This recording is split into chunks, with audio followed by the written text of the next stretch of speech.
Advertisers threaten boycott if Trump reinstated Twitter. Clients from ad agency that spends $60 billion per year in media spending will pause all ad purchases if Trump's account returns. Why? Why are advertisers saying we don't want Trump on the platform? What do these things have to do with each other other than these are ESG companies? It's politically motivated. Elon Musk needs to recognize this. Yeah, but it seems like he's bowing to it. Well, these are what you call impact investors, and they're willing to throw money at political causes. They want to see someone other than Donald Trump be elected. The nice thing about owning this company and making it private is that he doesn't. When you have a public company, you have not only do you have shareholders, then you even a private company that you co-own with someone else. Like in the case of Minds, Bill and John ran it together. They each owned half. It was hard to get stuff done because if Bill wanted to do something, it had to go through John. And if John didn't want to do it, it didn't happen. So I imagine at Twitter, there's like 6 guys all with veto power. Impossible. Like you said, it took a year to get an edit button through. Now you got one owner. He says, yes, it gets done. Right. It's the power of the dictator. There's also global corporate collusion with bankers happening under the name of the ESG. And I think this has a lot to do with it, because if they can have companies literally jumping whenever the bankers want them to jump, singing whenever the bankers want them to sing, doing whatever the bankers want them to do under this social credit score, this corporate social credit score, this is another element of it that we have to understand here. This is a coordinated effort by a lot of very powerful people, Bill Gates being one of them, putting all of his money into institutions saying, hey, hurt Twitter now. Twitter is a threat against me, my empire, my money. Right now, people are going to be able to talk and find out all the lies that I told them. People are going to find out all the horrible things I did to them. Red alert. Right now, we need to shut Twitter down, get all the advertisers. And again, Elon Musk has actually addressed this. He talked about doing a subscriber-based model. He talked about changing the financial aspects of Twitter. So he sees this attack coming as well. But we got to understand here, there's very powerful people right now that are going to be looking at Twitter as a direct threat against their hegemony on the narrative, on the conversation, on the truth. That's the Brutus metaphor of what you were saying earlier. Yeah. The longer Elon holds this hot potato, the more of a target he becomes. So he needs to release it. Come out forceful, make these radical changes, and overwhelm them, which is what the left does when they're in power. You can make a comparison when Trump was in his office for the first 4 years. He dithered, he dallied. He could have done a lot more things until he waited to the last few months, which was sad. But you make a good point from previously. It really goes back to, if you build it, they will come. They could have this hissy fit. They can pull out their money. But if he's truly going to turn this into a new revolutionary platform, move it away from this advertiser beholden structure into something more WeChat, better tech, better features, and the masses come back to Twitter, what are they going to do? They're not going to be able to hold off for long because they're missing a massive market for potential advertising, supply. They're not going to turn that down. It's me super chatted. Elon needs to charge $5 to tweet at Trump only. Make the rest ad free. $1 trillion a year profit. All the Trump reply guys like, well, if you tweet at Trump, it's $5, and then they would just fund the whole platform. That's how you monetize. There you go. It's as simple as that, huh? I asked Bill Ottman if he wanted to federate Minds with Twitter, Parler, Rumble, and Truth Social, and he was like, hell yeah, except not the Fediverse because of the limitations. And it was just a vague interaction we had, but he pointed at Nostr, which I mentioned at the beginning of the show. Nostr. It's a protocol. Let's see, and you can go to Nostr. It's on github.com/Nostr-protocol. So I think what's going to happen is all these networks are going to be able to interoperate. Like you'll be able to see Truth Social content while you're logged in, because the problem with the Fediverse is it doesn't have a universal login. So it's going to aggregate everything? Yeah. With Fediverse, you'd have to log into like Mastodon to view everything that's federated. And then if Mastodon wants you banned, you can't view anything anymore because your Mastodon account. We can't write off all tech, because all tech definitely pushed Twitter, and obviously he's pushing Elon. It's led to a lot of the tech features they've begun to release. So it's done its job. I hope Elon's, revolution at Twitter doesn't totally, negate everything that you guys are building and others are building. I think we can take it offline too. Like we could have mesh networks locally with this software, with this Twitter and Minds, all this stuff where like I can tweet at you if you're nearby without having any kind of internet, just on our devices. Yeah, look, I think Elon needs to communicate much more and much more quickly, because I do not see any logic or reason why certain accounts like the Babylon Bee haven't been reinstated. More importantly, James Lindsay. He got banned for calling someone a groomer who was, literally a groomer. He's not insulting LGBTQ people. He's literally targeting. He was calling out somebody who was grooming kids. He was banned for that. There are many things that Elon could have walked in and snapped his fingers. If his complaint is that it took him a year to make an edit button, then it's like, okay, I get it. We're on day 1.5 or whatever. But that's why communication's important. Cat Turd tweeted, Elon's taken over. Nothing's changed. Elon said, I'll be digging into this more today. Then he comes out and says, we won't do anything until our committee happens. Are you kidding? Okay, dude, look, I feel like it's if Elon doesn't immediately just pull out the lightning bolt of Zeus and throw it, he's going to keep sitting down, having conversations. Like Dorsey. I'll put it this way. The old trope about the president getting elected and, he's on the campaign trail saying, I'm going to end the wars and I'm going to get the price of gas down. Then he gets into office. The CIA, the FBI, DHS, they all slam all these folders on his desk and say, you can't, and here's why. And then instead of pulling a Trump, where Trump goes, excuse me, I don't know, I don't care, get this out of here, I'm doing what I want, we're getting the troops out. And then they all lost their mind and tried to get rid of him. Elon's going in there, and I worry, and I don't know, it's only been day one, but he may go in and pull a traditional presidential trope in that he goes, I'm going to unban everybody and I'm going to do these things. He sits down and they go, okay, now this advertiser does $300 million per year. They said that if Trump is on the platform, they won't advertise with anymore. If you don't have that money, we lose this core of the company. And then this company says, we don't like Milo. They complained. If you have him on, and then Elon's going to go, okay, so if I have these 10 people banned, we keep all this money and the platform keeps working. All right, well, I guess I'll compromise there. I had a conversation with a tech CEO a long time ago of a big social media platform. And they told me, it's a guy, and he said, Tim, I don't want to ban these people, but if I don't ban this guy, everyone loses the platform. So what am I supposed to do? And I was like, I don't know, grow a pair of balls, call the bluff of these companies, look them in the eye and say, if you don't want to advertise on the platform that everyone is on and you want to make yourself irrelevant, by all means, Will Wheaton is hanging out who knows where these days. He's not on Twitter or on Mastodon, but I'm sure he's looking for someone to talk to. You can go hang out with them. If you want to be in our house where the party's at, then you accept there are people here who say things you don't like.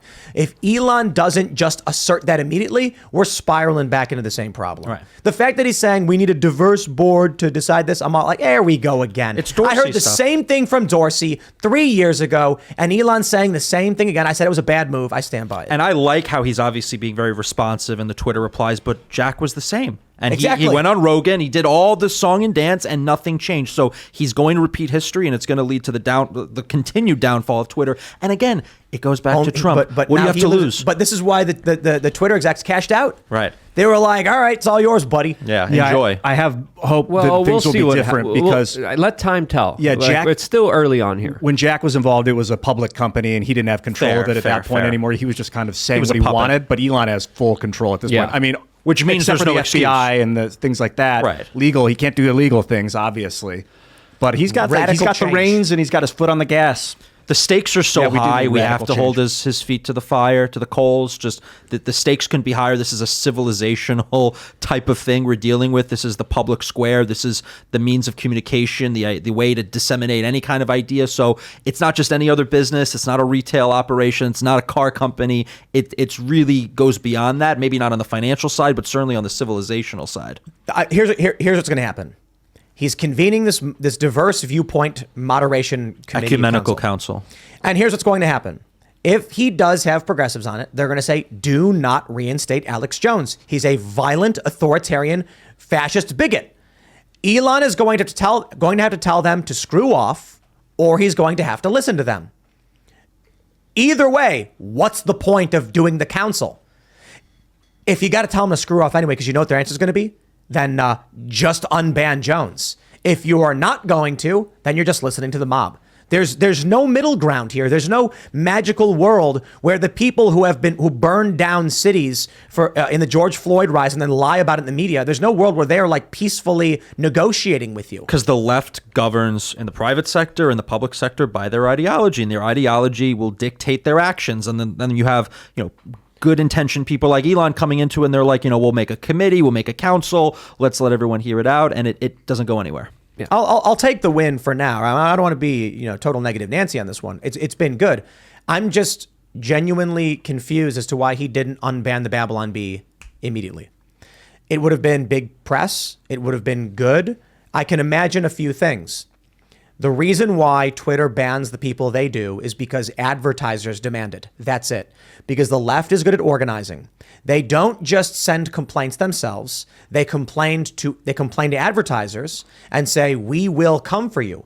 These advertisers know. Yeah, they mean it. They'll come with firebombs, bricks, signs. They'll cause us damage. They'll smash the windows out. Let me tell you, if you own a storefront in Portland, or I'll say Berkeley, all the Berkeley storefronts have anti-Trump, or they did, and woke signs. Why? If in the middle of the night someone throws a brick, what can you do? Call the police? You know what the police are going to say? They're going to say, sorry it happened to you. Let us know if anything else happens. See ya. What are they going to do? They're going to launch a big investigation to hunt down a person who ran by with a rock? Never going to happen. But you're going to have to pay thousands of dollars or however much to fix that gigantic window. So then everyone just says, it's easier just to put the sign up and mind my own business. And this is what happens with big corporations. Let's say you sell Sody Pop. And then you get 50 emails from Antifa, from BLM, and they say, we can cause you so much damage, you will regret crossing us. And they go, I don't care about this. Just fine. We'll stop advertising on Twitter. It doesn't make enough money for us anyway. Then Elon or whoever's at Twitter sees that come in. Look, we're getting tons of complaints about Milo. We don't want to advertise on your platform anymore. And they go, look, either we ban Milo or we lose the whole platform. And then they do. And that's the chain of events. Unless someone is willing to say it's either this or nothing, it will not change. And I mean, that didn't happen yet. If it does, he deserves to be called out. Right. I'm a little bit more optimistic. We're still early on. Sure. But let time tell. Time? What do you mean? We it's been 7 months. We all know the Babylon Bee is unfairly locked out of their accounts. And so there's an election next month. There's an election in a week. And Elon Musk finally secures the platform.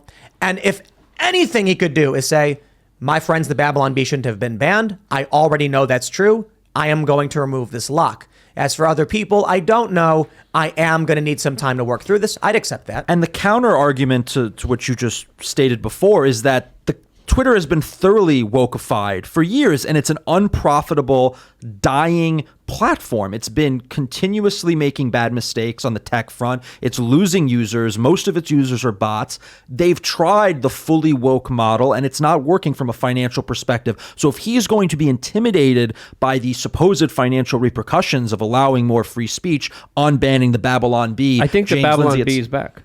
Oh, maybe go on Twitter right now. I think they're back. He's watching. I think Babylon Bee is back right now. Are they tweeting? I haven't seen any tweets. I just looked at it a minute ago, and it's just like they're not back. It was locked, so they weren't like the account wasn't erased or anything. It was just locked until they removed the tweet in question. They can't get access to their account to view or post tweets until they remove the offensive tweet on Rachel Levine. So this is what keeps happening. Which is like literally like this tactic that they do. Regret, take it back now. You've been a bad little company. I get dozens of messages every day from people who are like, Tim, Trump is back. And I'm like, oh, because they assume that Trump's account shouldn't exist. It's like, no, on Instagram, he can't post anything. On Facebook, his account is there. People think because they can see it, it means they're back. So I hear this nonstop every single time. I made my point. Elon waiting on this. I know it's been a day, so okay, I'll calm down a little bit. We'll see over the week if we're going to get any meaningful changes. I really need.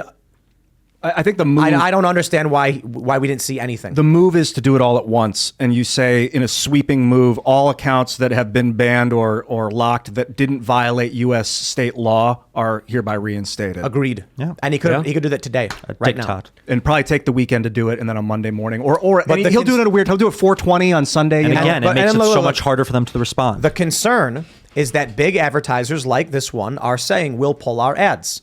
And if there's no money coming in, there's no Twitter. But unless someone breaks the addiction cycle of this broken psychotic machine, it will keep happening. What's Twitter Blue? You know how much money they're pulling in from Twitter Blue? It's like $3 a month. But here's the issue.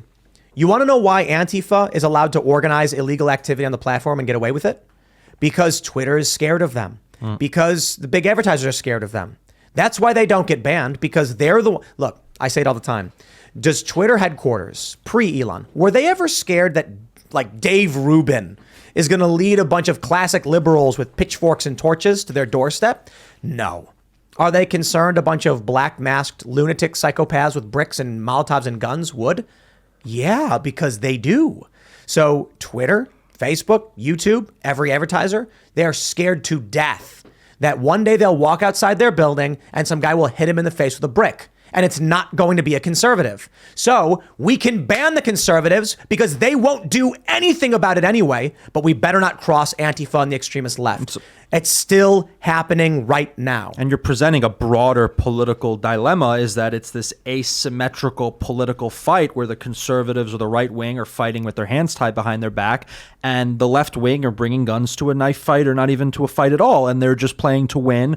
They don't care about the substance. They don't care about the style. They don't care about anything else. They're there for one thing only: power dynamics, and advancing their ideology. And they don't care about any of the niceties associated with, councils, etc. I would not be surprised.